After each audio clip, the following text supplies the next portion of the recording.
A Home for Toad, written and illustrated by Allison M. Webb. Are you ready? Here we go.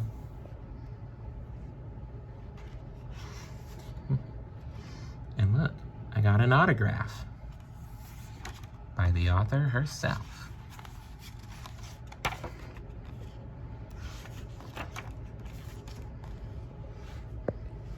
On a warm summer morning, the sun shone through the trees of a small shaded backyard.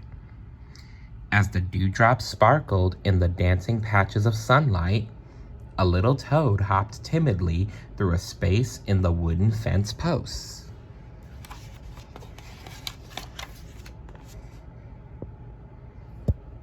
As the little toad took in the view, he decided that this might be a good place to find a home.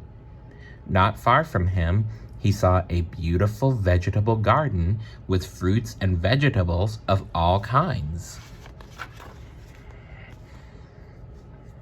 He noticed some particularly lush strawberry plants draping over the edge of a planter.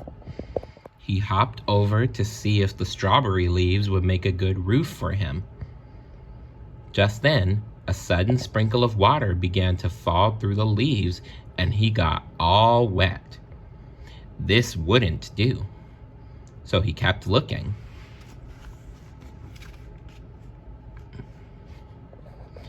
The little toad saw a sunny patch of grass out in the middle of the yard. He hopped straight to it and dried himself in the warm sunlight.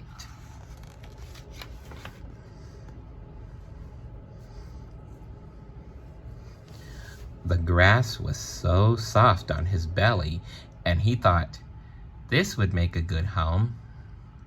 Then suddenly, a dark shadow broke the sunlight as a hawk circled overhead.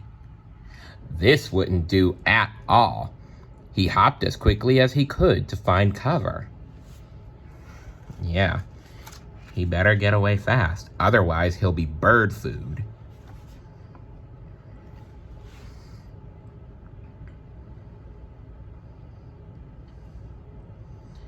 The little toad caught his breath under the brick skirt of a house.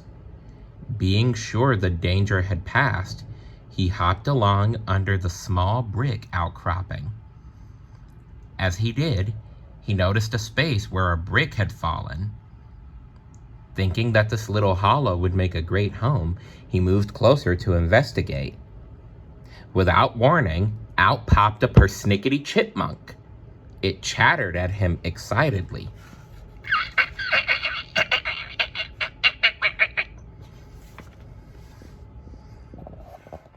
Seeing as this home was taken, it obviously wouldn't do. The little toad hopped towards some brightly colored toys on the other side of the yard.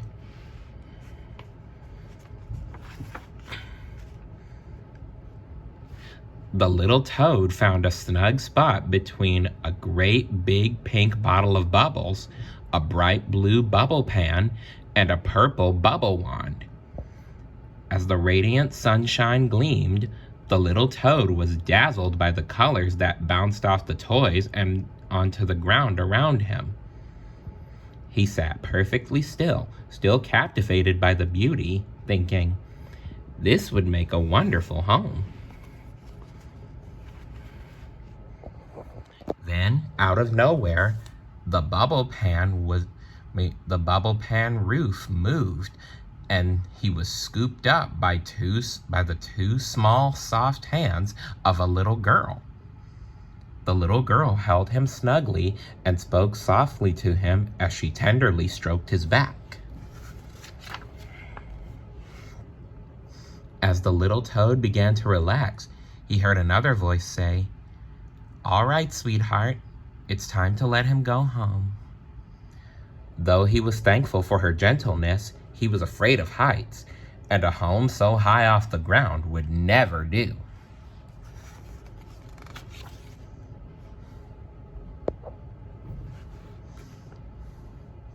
She set him down along the edge of a flower bed that was right next to a wooden potting table. He hopped among the huge, lush hosta lilies.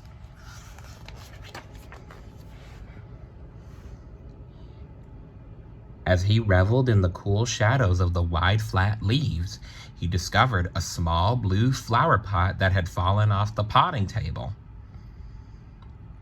It had landed upside down, and a small chip had broken off the rim, creating an opening. He hopped inside. What do you guys think? Will this be his new home? Let's turn the page and see. There was plenty of space for the little toad, and the cool, damp soil was perfect for burrowing. The little toad thought, "This home will do nicely." The view of the bright green hosta lilies and the pale purple stalks of the hosta lilies created a picturesque scene. In this little forgotten flower pot, the toad finally found a home.